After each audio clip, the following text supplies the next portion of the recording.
They toil in the sweltering heat of the midday sun.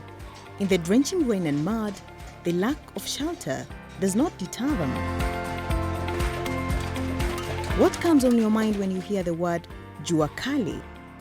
Jua Kali is a Swahili word which means hot sun in its literal translation.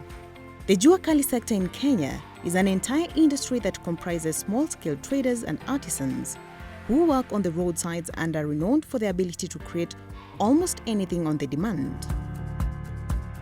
They rarely have shelter to work under, thus bearing the full brunt of the weather.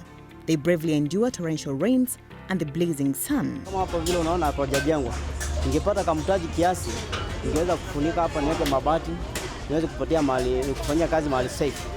Kama sasa hivi mvua ikiingia, itakuwa na changamoto.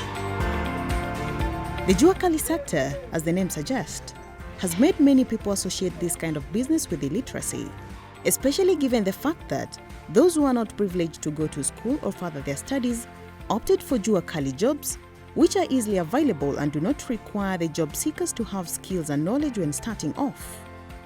Hata sisi tukiwa shule tulikuwa tunaona Jua Kali sio sehemu ya hi-fi, ilikuwa kwa watu wamefeli. Lakini kwa ukweli hata ukiangalia research za World Bank na other financial institutions, the main employer in Kenya now is the informal sector. The new artisans acquire knowledge and skills through the tradition of apprenticeship. Another attraction to the Jua Kali sector is the fact that it requires far less capital to establish than formal manufacturing, and the machinery and the equipment used is less expensive since most of their production is manual.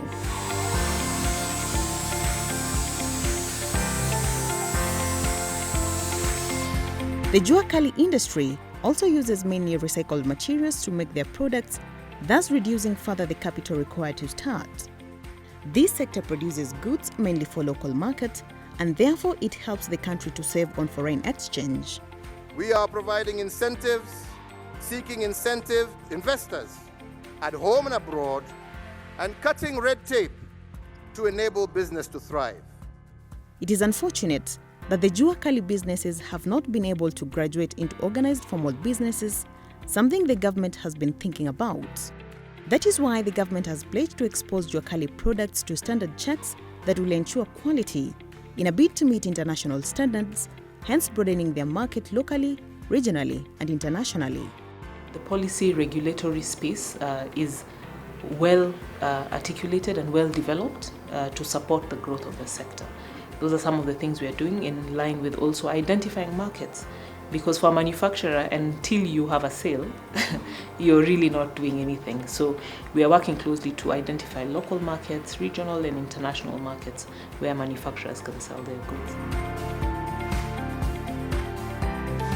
And at the same time, the government have invested heavily in vocational and technical training through establishment of technical and vocational education training TVET institutions. Each of the 47 counties has 2 of each, and tuition is supported by the county governments.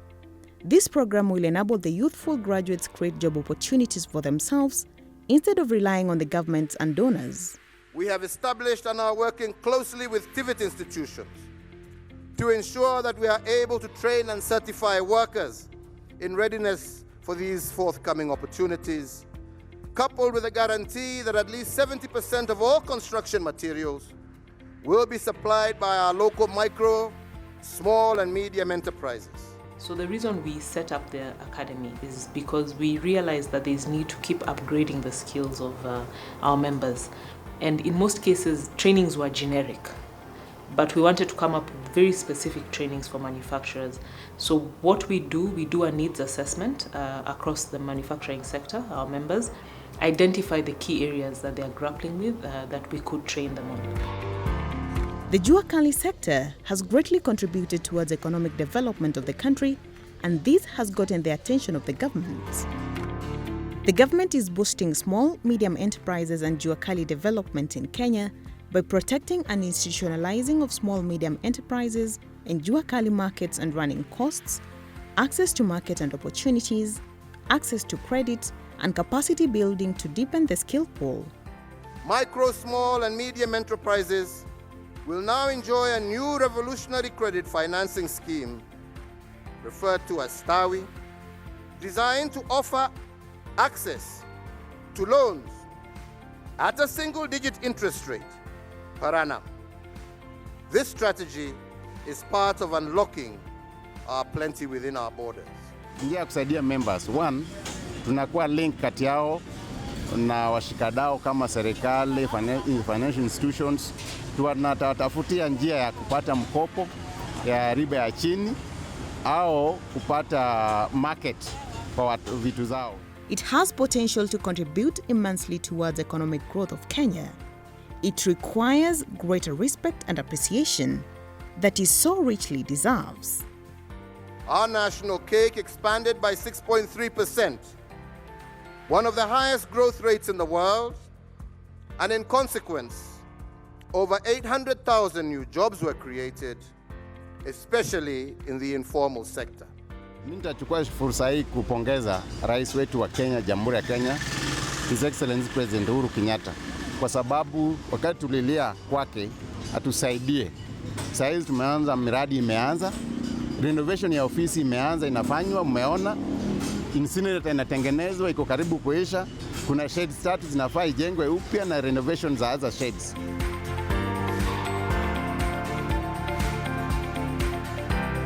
Sasa naamini the government of Kenya delivers.